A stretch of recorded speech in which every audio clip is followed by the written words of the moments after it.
Yeah, this is the one.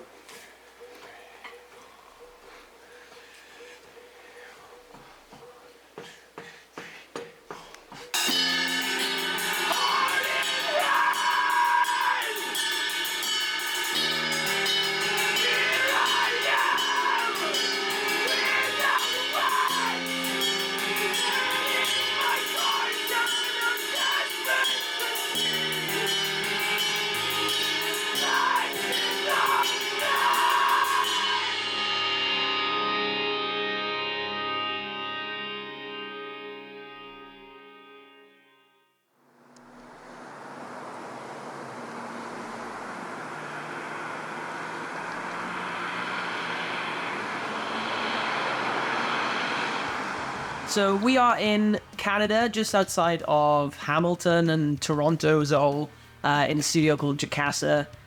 This is the place where Silverstein recorded albums, Alexis on Fire recorded albums, Cancer Bats recorded one of my favorite albums, Dead Set on Living.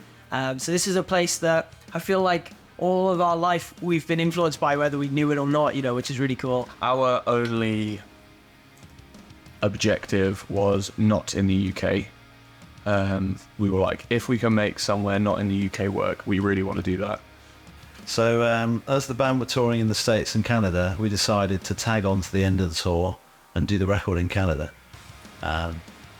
So we're here in rural Ontario, about 2 hours south of Toronto, in a studio called Jukasa. And we're here for a month and getting the whole record done. Essentially, the concept going into this album was, album 1 was about love, and album 2 was about life, you know? And a big part of this for me then was like, I don't think I could tackle topics that big anymore, but I also don't think I'm like talking about the person underneath, you know? So one of the opening lyrics to this album is, "You watch me love, you watch me lose, now watch me writhe on the floor." And that was like a really important part of this for me, was the idea that like, you've seen this emotion from me here, you've seen this emotion from me here, but like, what is the person underneath feeling? Like post-trauma, you know, post-epiphany, all this stuff has gone on, like, where am I underneath that, you know? And that was kind of the original idea for this album, really, was like, the emotions underneath all these big things, you know? You've watched me love, you've watched me lose, now watch me writhe on the floor. Is this what therapy's for? Catch my guts as I talk. You've watched me win, you've watched me lose, help me recover my corpse. Is this what therapy's for? Catch my guts as I talk. The Noble Art of Self-Destruction is a sort of summary to end the trilogy of how these sort of hardships and experiences can sort of leave a bad mark on you and shape you, but ultimately you can sort of endure it and become a better person. In like everyday life, like, no one is perfect. No one is like built up to this like unbelievable standard of like, you can do everything perfectly, because that's not what like humanity is. That's not what being a person is. Like, everyone has flaws, everyone finds things they don't like about themselves. But on the other hand, it's like, oh, that's okay. Like, you still do amazing, incredible things every day. Yeah, I think at its core, it's like a happy record, and it's about embracing yourself and who you are and all your flaws and all your positive traits and everything. And that's, I think that's kind of how we're viewing the band at the moment. You know, we've had such a turbulent time with members leaving, and you know, just things kind of not being super easy for us. But this record's a kind of statement of, this is who we are, this is what we're doing, and this is where we're going, and I hope you come along with us, I guess. To grips with all my feelings, everywhere I live, our wishes failure provoking. Hopeful beginnings to humble ends. Yeah, I'm going nowhere to whence I came. Prophecy of me that's been seen. With this one, the idea was to try to bring out more of a performance element in everybody and make sure that we jammed a lot more before tracking anything. So for every song, we didn't so much track it live because it's very hard to do that to the level that I like to work unless everybody's perfect, and we'd have to rehearse for just 3 weeks straight. So we tracked it in pieces, but we did rehearse every song a lot beforehand, went back and forth, changed lots of stuff, made sure Lucas was involved, singing along and feeling the song, so that something happened in every song that was dictated by that jam. We kept having people come up and say, you guys are so much better live than you are on record. And I take it as a compliment, you know. But it was a big part of this album, was like, how do we make it more like we're live than we did last album? But no song was recorded without being jammed and practiced. And I really hope that shines through, because it basically means that, yeah, like, everything is a lot more practical. It's a bit less, you know, stuck on a computer, which is kind of the thing you kind of want to get away from, and something I hope we're evolving out of, really. We be this way forever.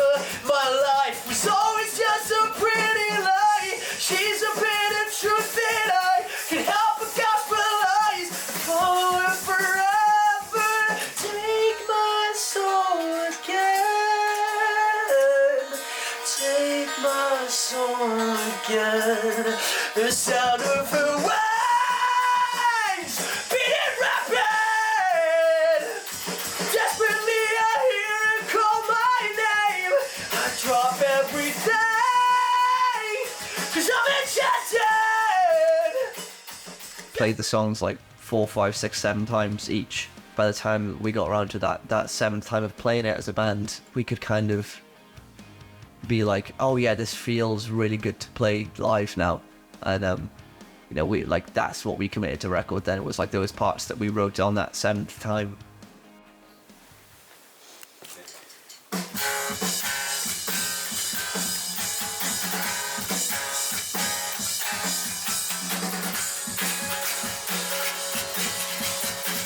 I feel like this is fast.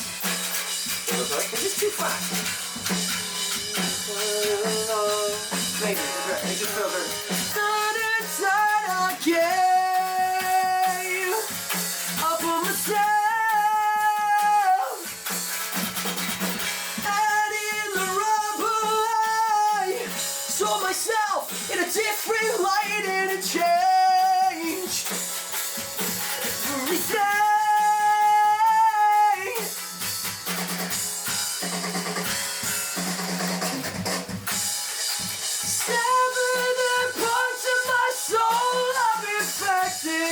With poisonous cells. Past the elastic arrow with the dull pair of scissors. We wanted to sort of come hot off the heels of doing 97 shows and get into a studio and capture that tightness and that sort of syncopation that we all feel from being so well rehearsed. So that's the biggest sort of like tangible difference I think people are going to hear. But I'm losing the will to go on. Yeah, fuck yeah. There's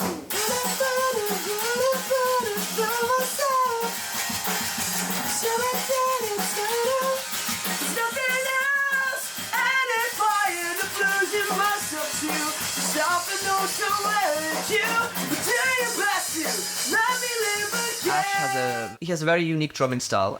The best thing for him about this record, I think, is that we've been able to play these songs kind of live, you know, quite a lot, and he's able to live those songs and put his Ashley Green spin on them, you know. So like when people listen to the record, they can try and imagine us live, and maybe, you know, maybe it'll sound a little more similar to how we do sound live. And a lot of that is to do with Ash, and just the way he hits drums is unlike anyone else.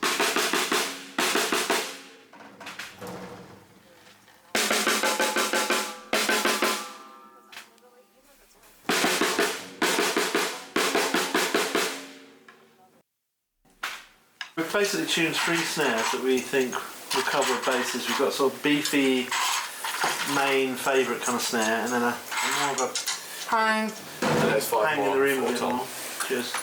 And then there's kind of a real low thud, kind of gone belief kind of snare, if you like.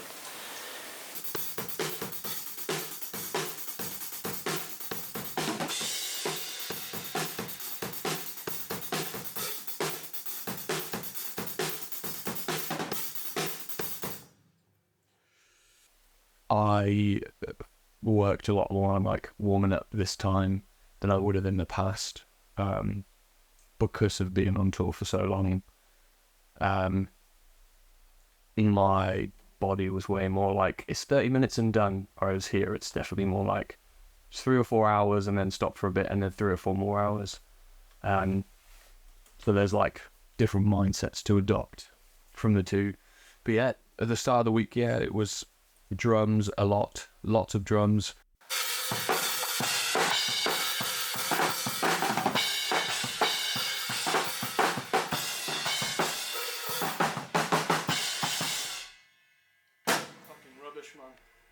That was rubbish. That was the most rubbish I've played all day.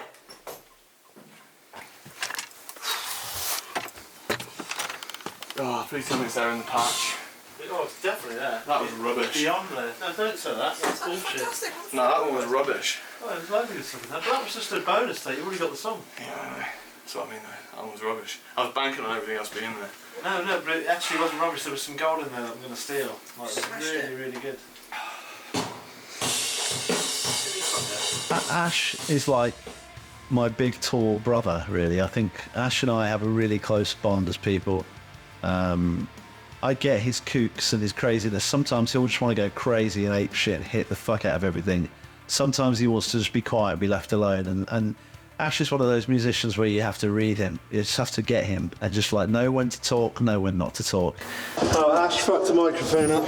They've got one in stock in the whole of Ontario. Ow! The shop closes in 56 minutes. It's an hour and 2 minutes journey, but we're going to make it. Let's do this. So we've got the mic here, got some moon gels, which I've just realised we didn't pay for. Right, that in theory is fucked. Mm-hmm. If it isn't, then we've just driven like fucking like we stole 2.5 hours for no reason at all. Like Dale Earnhardt.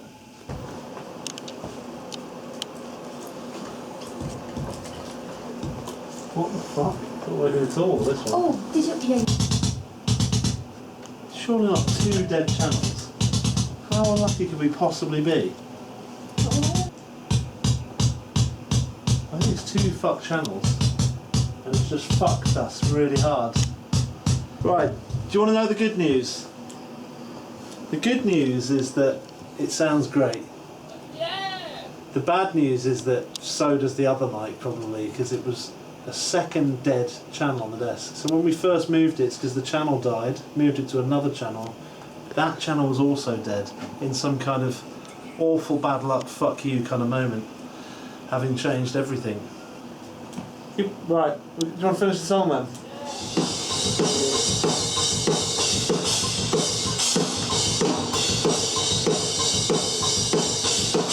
On the last record, Ash recorded everything, drums and cymbals separate, so it's a technique they used on Songs for the Deaf by Queens of the Stone Age, and loads of bands do it. But basically, if you record the drums and then the cymbals separately, there's a lot less chance of bleeding into each other. They're easier to edit, basically.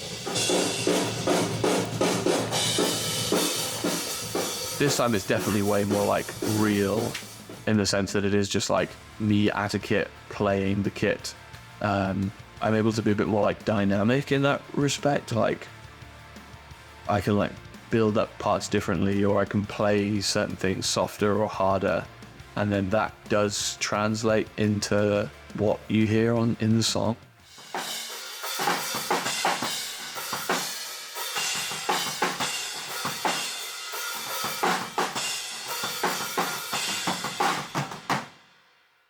I think he releases a lot of those crazy demons that he has in it when he plays drums. If you see him on stage, he looks like he's having a cathartic experience, you know. But because he's just so passionate about everything that he does, and he puts 100% effort into absolutely everything, and there's not many people on this planet that you can say that does that, really, that absolutely gives 100% of everything into everything they do. And I look up to him as a person for that, because I wish that I could be as passionate about every single aspect of my life as he is about everything in his. I'm really trying to play as hard as I can with as much feeling and passion as I can, because it's about like, that's how the songs feel to me, and I'm trying to translate that in the way that I play.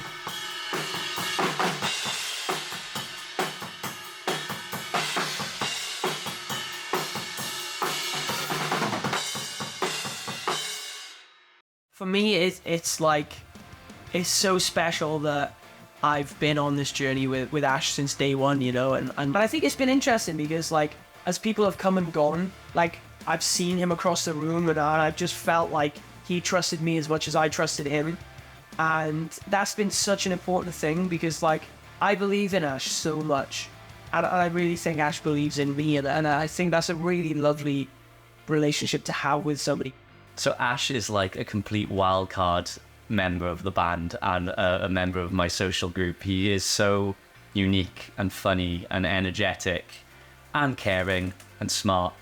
I don't know anyone quite like him. In terms of the band, he is a complete secret weapon. When we appear at festivals and we're playing on stacked lineups and we have to go on after a band or before a band, just having Ash up your sleeve just gives us all the confidence to go on stage and smash it, because he's such a good drummer, but with such a unique style that's completely his own. We know that with him, we're sort of untouchable in lots of ways. I remember the first thing we started doing at my place that we laboured over for a while, and then we ended up abandoning it. I can't remember what it was called. Oh, Set Sun? No, it was before we fused Set and Sun. We did a different verse and a completely different melody. We had an amazing riff, an amazing melody. It was a riff you wrote.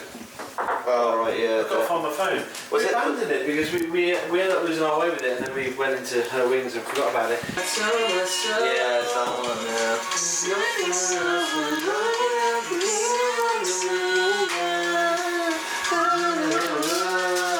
Oh, and then there's that We don't remember the melody.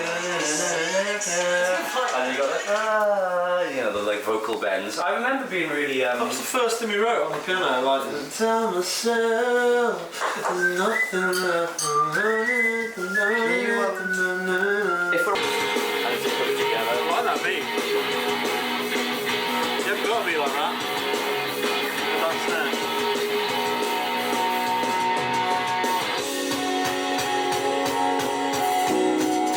This is you standing up live. yeah. So we had 9 songs. Well, we had 10 originally because we wrote another song in the UK called Masquerade, which we really loved, but it just didn't sound like a Holding Absence song. And we all came into this session and there was a bit of everybody was not sure whether to say it out loud, but we were all thinking the same thing, like that song wouldn't work on this record. And thankfully we were all thinking it. So we just essentially binned that song and we were left thinking, what are we going to do? We basically listened back to a demo of a song that we deemed not good enough before with Dan, and it was perfect. And I think the real telling thing was the fact that everybody could sing along to the chorus, you know?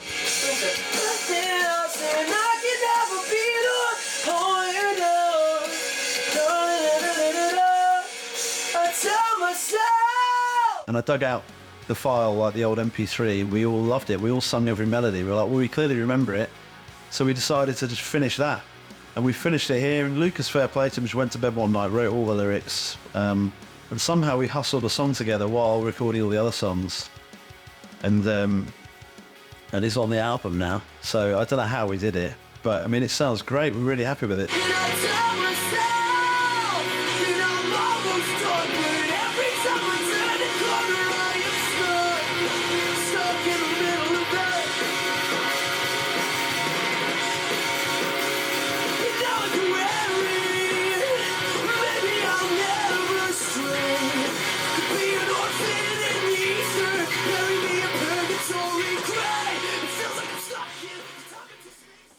Yeah, good. Oh mate, you should hear this. Go on then. I'll hear it. I'll hear it one time. Sounds like liquid gold.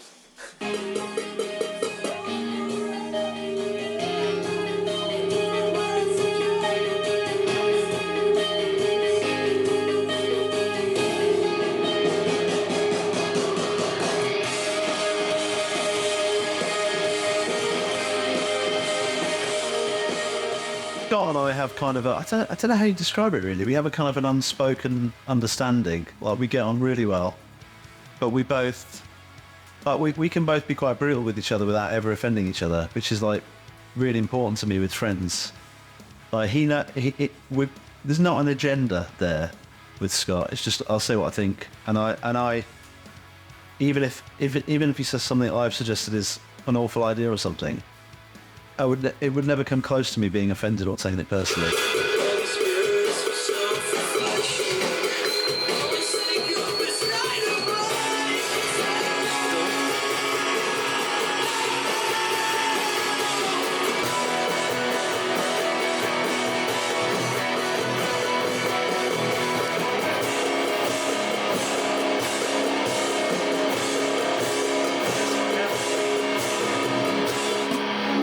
When you play guitar, you've got to record everything 4 times, and then you've got to record it all again with a different guitar tone, and then again with a different guitar tone, and then you've got to record all the lead guitar parts, and then we have a lot of like reverby, atmosy stuff, and then I've got to record all of the songs twice on acoustic guitars.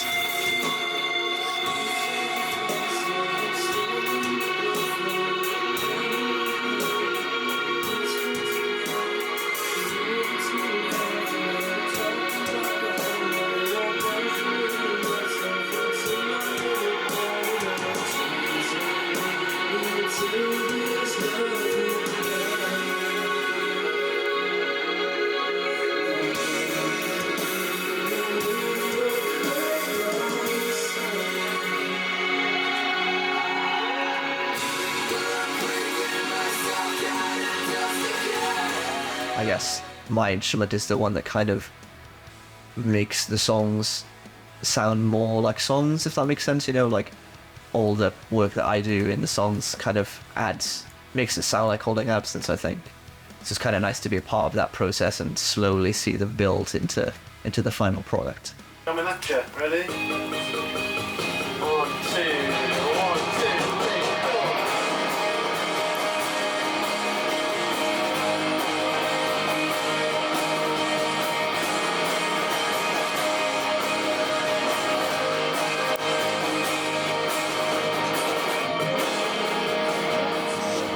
Would happily not get any glory as a musician, but he would do everything he could to make the songs the best they could, you know? The beginning of the album is literally Scott playing a guitar part, and I know that sounds really dumb, but like, you know, he's not just a layer anymore. He's a very earnest person, and he's not a flashy person, and I think Scott would happily be a layer, but it's like, I don't want you to be a layer, you know? Like, if I'm not a layer, and Ash isn't a layer, and Ben isn't a layer, like, you are a guitarist. I want everyone to hear you the way they hear us, you know what I mean?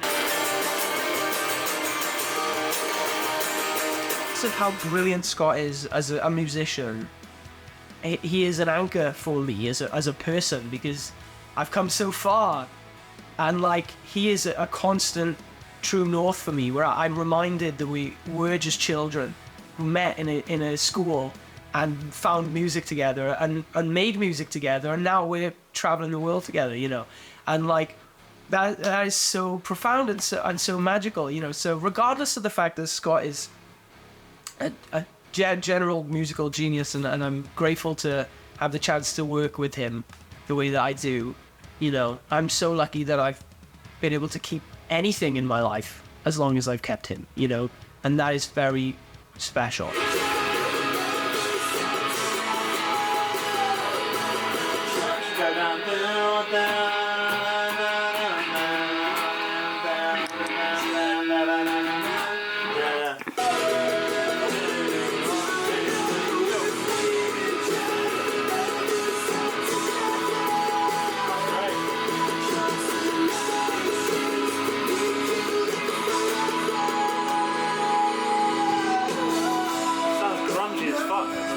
I look like to Scott as like a real like leader in that field of like songwriting, where he can just do so much that I can't, that it's just like, as a friend, I just have a lot of admiration for him, and he inspires me a lot when he writes, because he writes such great things.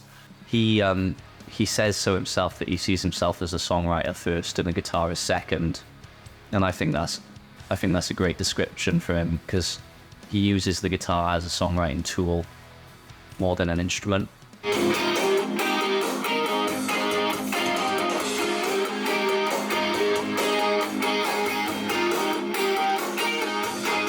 The biggest issue I ran into while tracking was I think because we're on some pretty rural land in Canada, there's a bit of a power issue, and it's just a bit noisy, so whatever we plugged in, wherever it was in the studio, there's just a bit of a buzz. So we kind of wasted a day trying to figure out how to solve this problem, because you could hear this buzz through all of the guitar channels.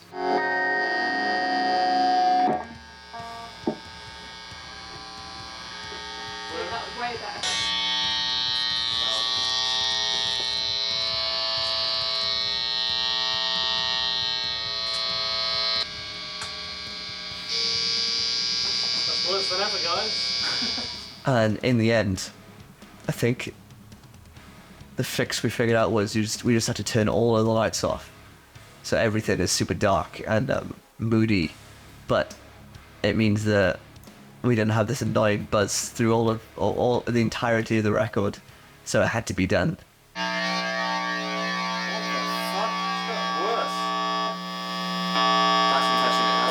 Don't touch it and turn the lights back out. Sorry, off. Sorry, my bad.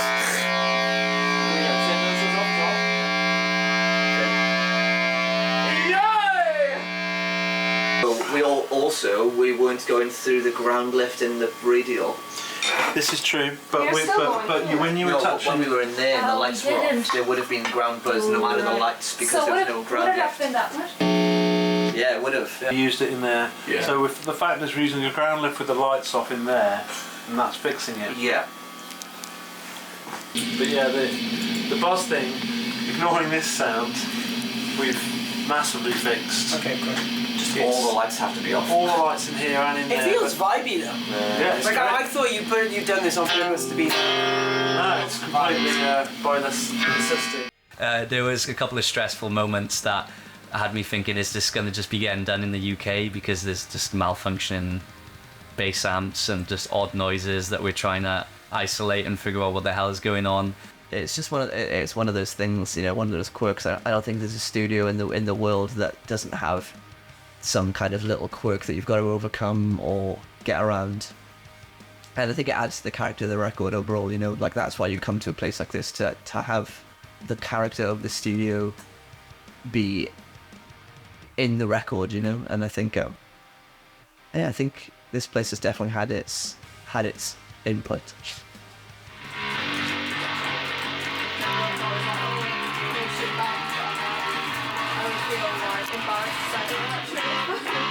We normally start bass as soon as we can. So on the first day, we did dedicate quite a few hours to literally just finding a bass tone and using a fair few bass heads and finding out what sound we wanted to capture.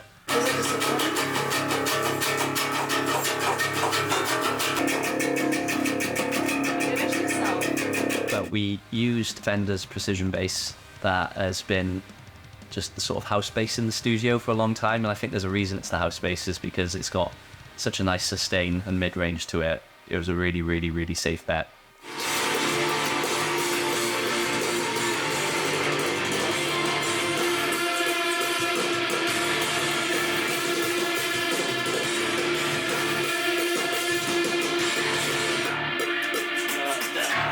When James left, we had the conversation of who we wanted to get in on bass, and it literally didn't matter if they could write music, it didn't matter if they could play bass, it didn't matter if they looked good on stage, it didn't matter if they'd ever toured before. It was just who is the best person we know, basically. And I feel like I've said this in an interview word for word how I'm about to say it now, but it was Ben and it is Ben.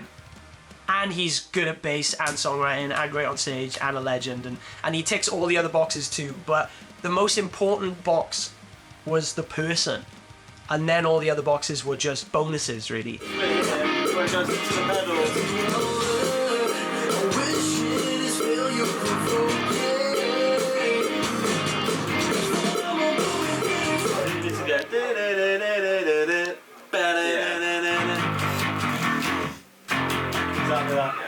we have that, we have all the Phil spot in that middle section.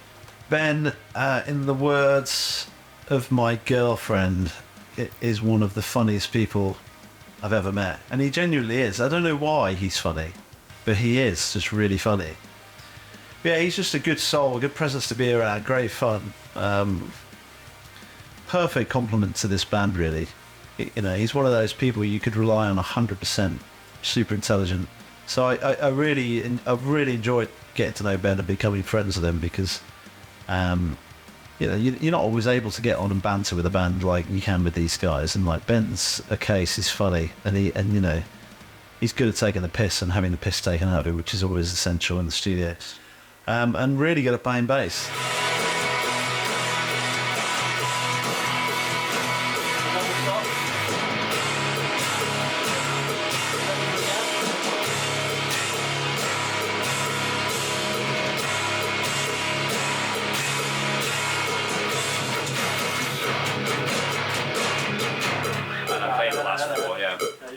Ben joined the band at the start of last year, kind of like as a surprise to everyone. He did the Kerrang pit with us.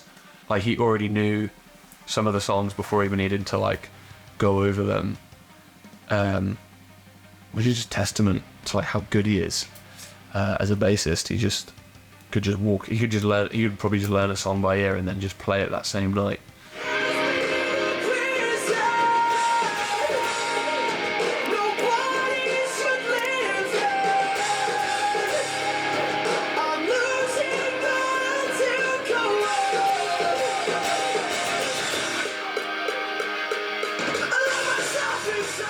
The reason he's in the band is because, you know, obviously he's one of our best friends in the world, but also he's actually a bassist and not a guitarist pretending to play bass.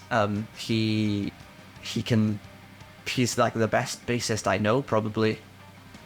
I know that he's definitely brought a fresh perspective to the instrument, which has really opened up a new avenue for our band, I'd say. Ben, bro. Hey, Beth. If the lens steams up, it's Ben's fault because he's fucking shat his pants. Oh my god, oh! Look at him. You were on the scene, alright? So don't cut. Look, his bass strap has tightened because it smells so bad. His arse is a bass trap. Yeah, as a friend, I love Ben. We're always the ones that share a room on tour together, or sit opposite or next to each other at like food, or like we'll just always finish other people's food. We're literally like, again, like feel like we're just like one and the same. Bruno just has delightfully pointed out one of the racks says Big Ben, and I've just gone. Oh, just say, I was looking at it yesterday. I'm really glad Ben is in the band because we get on so well on a personal level. You know, he's really funny. He knows exactly how to make me laugh. We have a lot of the same interests in video games and like, you know, movies and like chatting about music and things. I'm so grateful that Ben has breathed such joy into our social group as much as our band and our friendship. You know, it's like having Ben around more has just been so fun, you know, and it's just so nice to me that we've been able to have a big injection of fun through a member that is also killing it, but in a time where it could have actually been the hardest, well, it would have been the hardest it's ever been. From a movie beginnings to humble as, yeah, I'm going nowhere from whence I came. There's a prophecy of me that's been seen, but I just don't believe it. I just don't believe it. Oh, thank you. Am I in here? Yeah. Yeah. We're creating magic for you. Let's go! You're gonna have fucking anime. You should be signing to Netflix. Anime? So basically, we're gonna pick a mic for you because it could well be that we go with a handheld. Yeah. In which case, you just run around here. God, that's a change. I brought my iPad just to vibe, and now I'm like. Yeah. Well, we're thinking if you want your lyrics on your laptop, you can go up there. Yeah, cool. That's a good And shot. we've got a clamp for your phone, Cool. or you can have your lyrics. wherever you want. I'm generally pretty good with that kind of thing, so like it won't be that important. Yeah, you know most of your lyrics, don't you?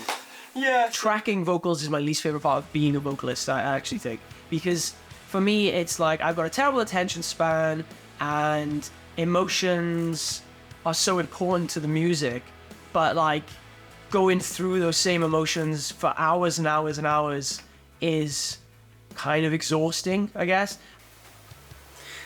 Therapy's for just catch my guts as I talk. My head's been a prison nobody should live in, but I'm losing the will to go on. Lucas and I are really close, actually. Like, I think because he knows I get the level he's working at, and I respect it, but I also understand that, you know, it takes a lot out of him to sing and to write lyrics. I get how much he's putting into this, and I respect it. So, and he knows I do, so he knows he can trust me. So I think a lot of times, sometimes the band will say, like, Lucas wants to wait until you're in the room with him to make a decision. This because he knows I get him.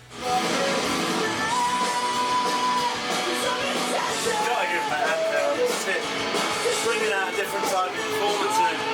It's like it's on stage. As long as he doesn't do those fucking ninja kicks when we saw it. Mate, Jill, you sound amazing. Jill. And that's not me giving you some producer bullshit. Like, legit, that's the best your vocals ever sounded. This chain is like money. Oh, great. It's ridiculous. In fact, put the mic down and just come and have a listen before we move on. Be this way forever. My life was always just a pretty lie. She's a bit of truth and I can't help but gospel lies. I follow her forever. Take my soul again. Yeah, like all one take fucking bullshit. Like, it's insane, yeah. It's crazy. Songs like Her Wings, Death Nonetheless, some of these harder kind of bangers, you know, it's been really good to take the mic off the stand and feel like I'm in a show, you know, and I'm performing to a crowd of people. And we really do think about the performances when we write, you know. The only problem with it is my hand hurts because it's such a weird shape. Yeah, you can't. I tried to take the thing off, but it's connected to the cable. Yeah. You can tape it to your arm. True. Here is a suggestion, and it's not. You could do a Steven Tyler. We could put it on a stand with a bass. With a stick. To be You honest, could be holding it like this. I don't think that's a bad idea, yeah. Should we do that? I did accidentally broke a stand one show and I did that and it felt great. And I remember thinking like, What? It looks You broke it lame. like that? No, it just felt bad. But I remember like singing with the stick thing and being like, feels good but looks lame. Yeah. Save your faith and let you down again. Save your faith and let you down again. He is one of those singers that's just like the dream job to record because he just sounds great all the time, and he knows it, and I know it, and it's fine because like he is that good. And like a band like this, you know, it doesn't matter how good the songs are. If you haven't got a vocalist to sing like that, you haven't got a chance. Like, you need someone to deliver, and there's not many Lucases in the world, so it's the band are really lucky to have him. I'm lucky to get to record him, and you know, his ability to just spit lyrics out that mean something to him, and that means something on a poetic level, and read really well. He can just do it like that. Some people have got that talent. I don't have that talent. Some people have that talent in abundance, and he has it. He's obsessed with words. He's obsessed with the way sentences are structured. He's obsessed with learning about stuff and then putting it in songs. And that gives the songs meaning. Then when you hear them, they don't just sound like a load of words and two-dimensional. They feel like stories, and they make the songs even better.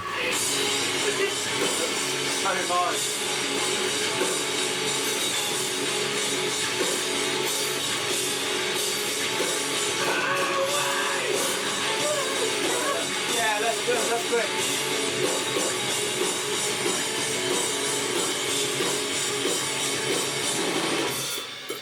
Yes.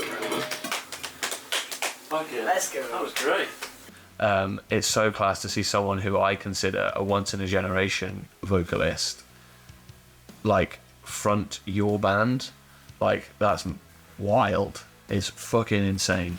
He's talented beyond, like, the realms of, like, regular I'm good at this talent. Like, he's like psychopathically talented, because we all know that he goes to bed at 4 a.m, but it's because he's working on lyrics, or like he worries all the time about like the temperature of a room because he's worried about his vocals. Like, he cares so deeply about what he does and how important that is to other people.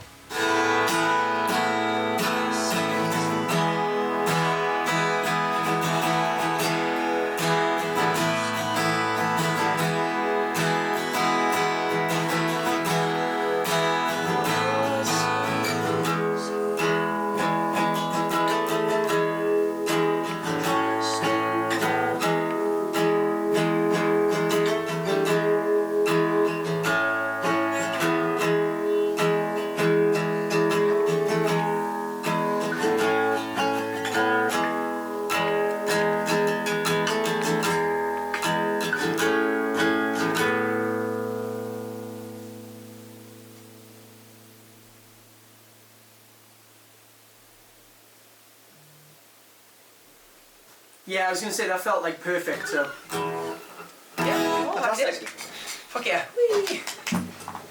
Cool. Easy. It's hard to put into words our relationship, because we've just been friends for so long that, you know, it's almost like unspoken now that, you know, it's like we'll always be friends and we'll always have this special relationship that I don't think, you know, I could have with anyone else, or that he could have with anyone else. You know, like, no matter what we do in life, I think we'll always have that connection of, oh God, we started from nothing and we reached the peak of our lives together. And you know, I don't think I'd want to share that with anyone else, really.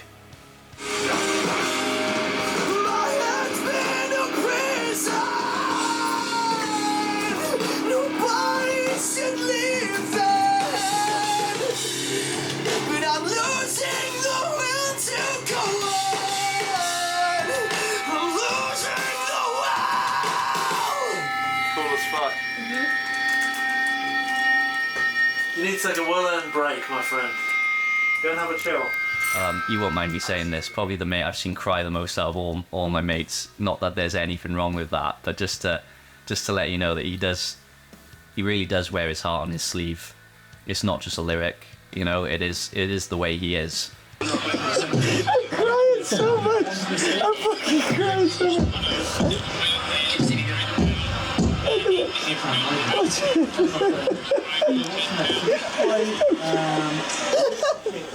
And it obviously goes without saying that he's an incredibly talented singer. Like, he's never had a singing lesson in his life, and he still sings like that every day in studio and on stage.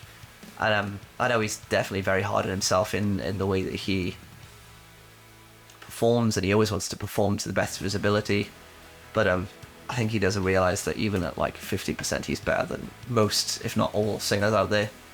And I feel very lucky and very privileged to have someone of his talent in my band. And we wouldn't be where we are today if it wasn't for his incredible voice. So. The blood from off my flesh. I don't need the excess. I'm sick of myself. I'm sick of myself. I'm sick of myself. Literally go and run a few lengths of the corridor and get sweaty. Because maybe you're not sweaty enough. Okay. You will look like a twat, but just do it for the sake of the record. Okay. I'll be back in 5 minutes. Great. Go on, Mo Farah. Go on. Yeah. Go on. Right, see you in a bit.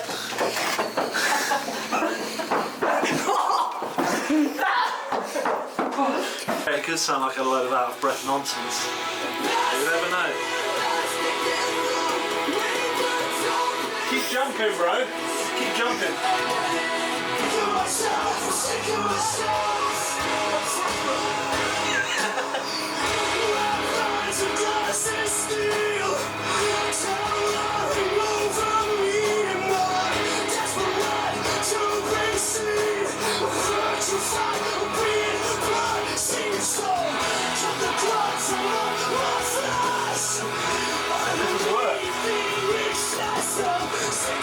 There, isn't it?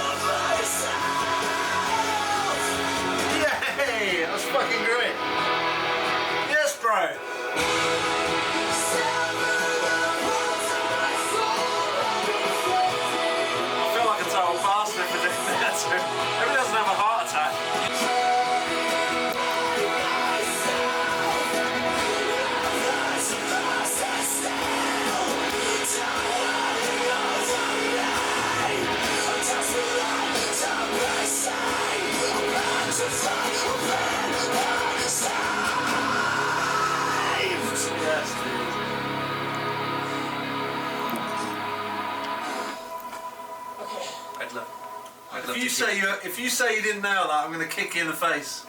I'd love, after he's finished the word perceived, I'd love to keep some of the breathing there. Yeah, okay. I'm going to keep it when he puts his mic down as well. Yeah, yeah. Fucking man, that was a moment we shared there. I haven't spent much time That here. was Treat to that. I was nearly sick. That was like a proper show. Should have paid to see that. Although I did want you to sort of like maybe pass out just to make it more I legit. nearly did, mate. Honest to God, after the first bit. That was great. And do you know what? The end bit's just perfect. We're keeping that shit. Right. Think about it, it's like the experience and the listening experience anyway. I think it sounds good now, and like just like getting that level of performance out of something quite unique. Like it's hard to replicate that sort of emotion. That And was then legit, like yeah. this song is about vulnerability essentially. You know, the song is about doing shit you don't like to be a better person. So it's like So it's I fitting. didn't. Yeah. And yeah, fuck it, man. I'm happy. Good man, good. As long as you are, you're not going to turn around to me and go, actually, I don't like that. Dan, that was rubbish. Why'd you make me run like that?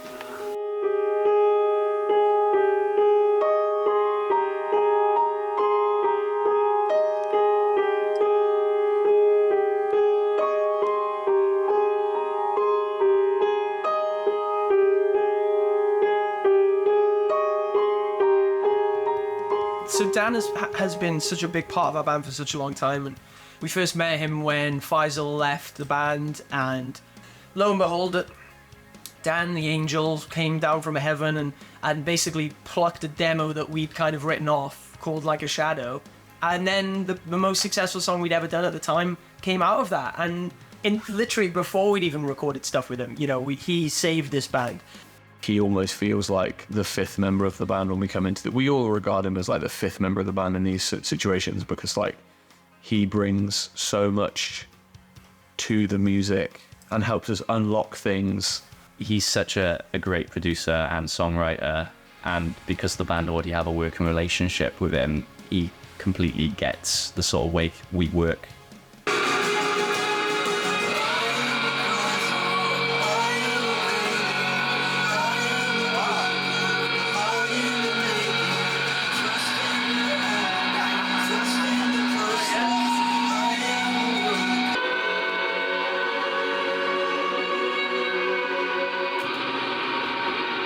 The most important tool he has in his box is the fact that he is a truly compassionate, caring person. Like I just think he's the nicest guy, and that's so important.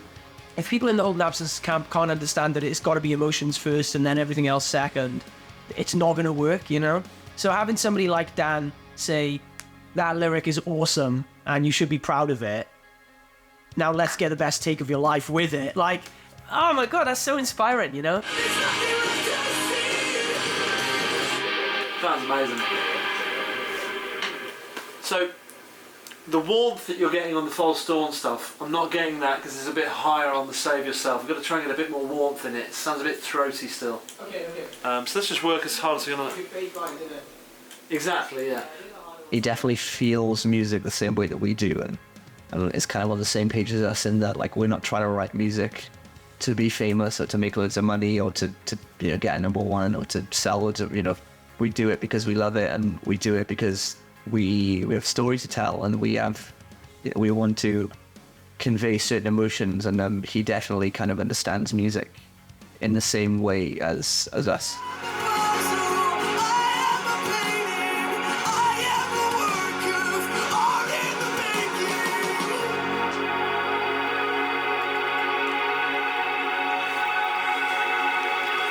I love you backing off from the mic there. When you work with different bands, you work with different types of personalities, you work with different people who are politically leaning differently to you.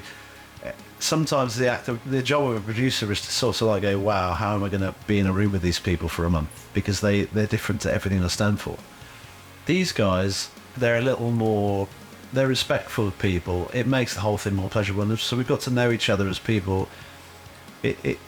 We've become tighter as a bond. And actually being in Canada together for a month, that strengthens the bond too. It's a proper life experience that no one else can experience that. It's our thing, so. In the noble art of self-destruction,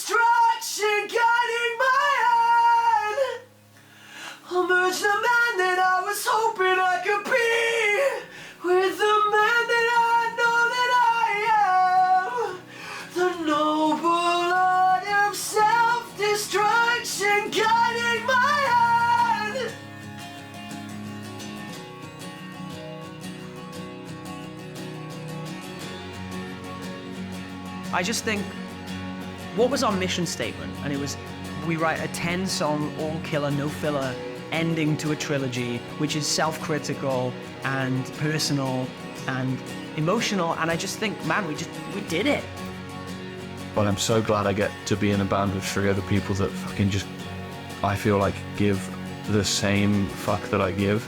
Like, people that just work hard and are so passionate about it. We've been so inspired by the world and where we've been and things we've seen and the places we've played that we're all, it's almost like we're new people now. We don't need to kind of be anyone else, you know. We are who we are, and the band is what it is. It feels like I've been given a rare opportunity to live a passion and a dream, and despite how much that takes from you, it's a rare opportunity that you can't really let yourself sleep on. I'm so lucky. I get to express myself freely and emotionally, and I have to do this. So the fact that I get to and people enjoy it the way that they do is so insane to me.